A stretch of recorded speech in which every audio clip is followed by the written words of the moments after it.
Tributes, of course, continuing to pour in following the murder of former boxing world champion Zolani Tete. Tete was gunned down in front of his house last night when he stopped in front of his gate. Of course, in the meantime, South Africa and New Zealand are also meeting under, of course, with the soccer fraternity. I beg your pardon, with the a boxing fraternity, of course, mourning the loss of Zolani Tete. There's this all-important match that is taking place in the first of 4 test matches at Ellis Park here in Johannesburg. Let's talk about all of this with SABC News sports producer Thanduxolo. Mxoli. Thank you so much, Tans. Great to see you, as always. I mean, I think let's just start with such a devastating loss for the boxing fraternity. I mean, it's just listening to, everyone that we spoke to, it really hits home.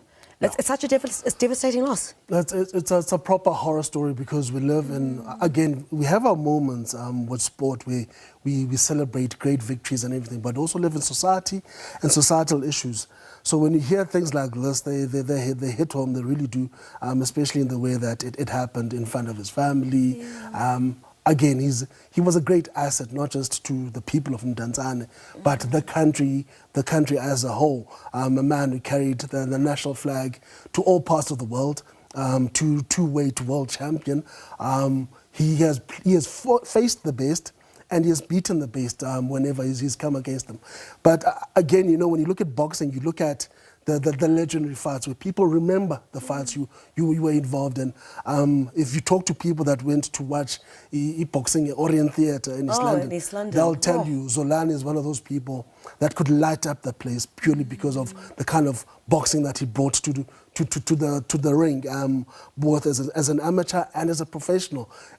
He had that kind of effect on people, affectionately known as Ulasborn. Him and his brother basically, he grew up in a boxing family, but both him and his brother were basically boxers, and he went on to have worldwide success. And he really is one of those people where people talk about, Unati said it last night, when you talk about Eastern Cape, and Eastern Cape being the province of the legends, he is one of those legends. Yeah.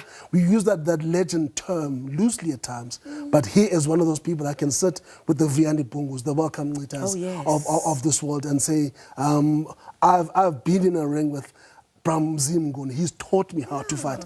I've come to Joburg, learned the art and trade under Nick Durant. Those are proper boxing names who have been in the ring with this man. And you'd see Zolani when he's watching boxing.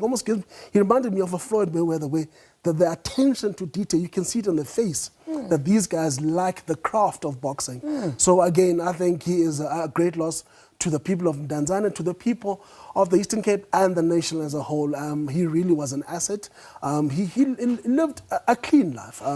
Despite all these things, I think there are certain sportsmen in this country where you sit and say, they never grew up drinking. They lived clean lives. They lived for the sport and to better their lives through sport, which he did very well. Also, he had a very, very tight relationship with his late mom, where every time he could talk about her, he'd speak about her affectionately and how she used to guide him and make sure that he did the right things, make sure that he was associated with the right boxers and the right voices in the boxing fraternity. So again, he is really one of those people that the country should celebrate, even though it's a time of mourning now. He's one of those people that did the country well and did the country proud by how they carried themselves on the boxing field and how they made sure that whoever they represented, both in their surnames and the flag, the national flag, they did it with a lot of pride. Oh, absolutely, and we've seen that in the tributes that have been pouring in.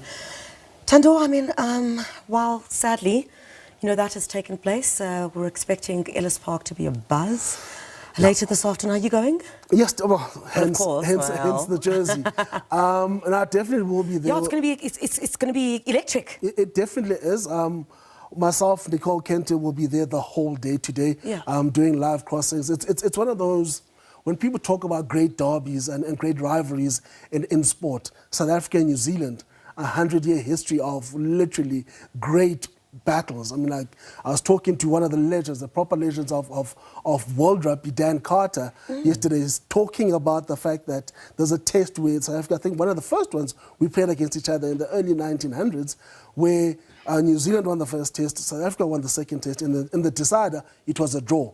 That basically sums up the kind of status these two are in World Rugby. They almost even each other out. Yeah. Between the two of them, the two nations, that's 7 Rugby World Cups that they've won.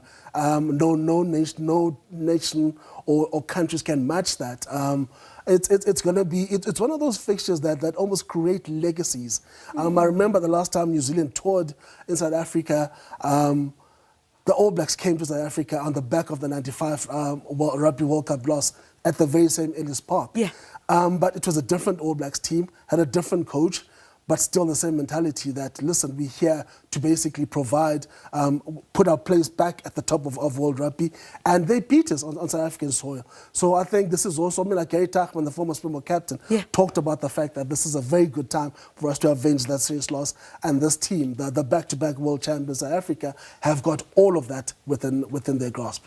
Thando, there's so much to speak about, you know, lots of sport taking place. I think Pirates and contniue are also playing today. That's 3 o'clock, is it? Those two are almost going to live in each other's backyards because in this 1 month they're going to play each other 3 times. So, okay. Yeah. All right, so we'll look forward to that anyway. Thank you very much, Thando. All the best. And we'll look forward to your reportage at Ellis Park. Thando, as well as Nicole Kente, will be out at Ellis Park from very early this afternoon, and they'll bring us the vibe of what's expected to be quite an electric match between, of course, the All Blacks and the Springboks. We look forward to that.